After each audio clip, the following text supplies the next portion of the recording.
বিসমিল্লাহ রহমান রহিম। প্রিয় রাজশাহীবাসী, আসসালামু আলাইকুম রহমতুল্লাহ বারাকাতু। আগামী 28শে মে মুসলমানদের সর্ববৃহৎ ধর্মীয় উৎসব ঈদুল আজহা উদযাপিত হতে যাচ্ছে। ঈদুল আজহা উপলক্ষে আমি রাজশাহীবাসী তথা দেশবাসীকে ঈদের শুভেচ্ছা জানাই। ঈদুল আজহা মূলত হজরত ইব্রাহিম আলাইহিস সালাম এবং হজরত ইসমাইল আলাইহিস সালামের আল্লাহর প্রতি আনুগত্য, ভালোবাসা এবং আত্মসমর্পণের মূর্ত প্রতীক।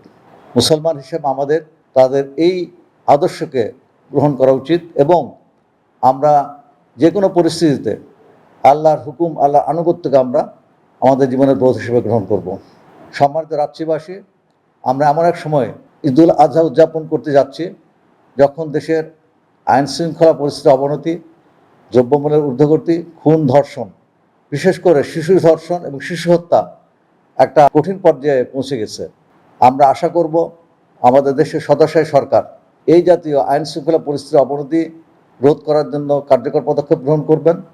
দ্রব্যমূল্যের ঊর্ধ্বগতি এবং তেল, গ্যাস এবং নিত্যপণ্যের দ্রব্যমূল্য নিয়ন্ত্রণ রাখার ব্যবস্থা গ্রহণ করবেন। বিশেষ করে যারা শিশুদের উপর অত্যাচারী ও হত্যাকারী এবং ধর্ষকদের গ্রেপ্তার করে অবিলম্বে তাদের শাস্তির আওতায় নিয়ে আসবেন।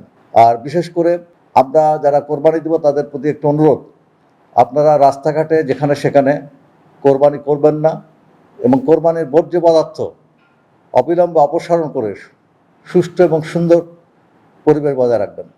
কারণ এই বর্জ্যগুলো আমাদের বিভিন্ন রোগের জীবাণুর বিস্তার ঘটায় এবং বিভিন্ন রোগের সৃষ্টি করে।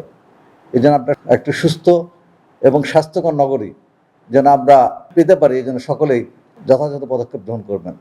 সবাইকে ঈদ মোবারক, ঈদের শুভেচ্ছা। আসসালামু আলাইকুম রহমতুল্লাহ বারাকাতুহু।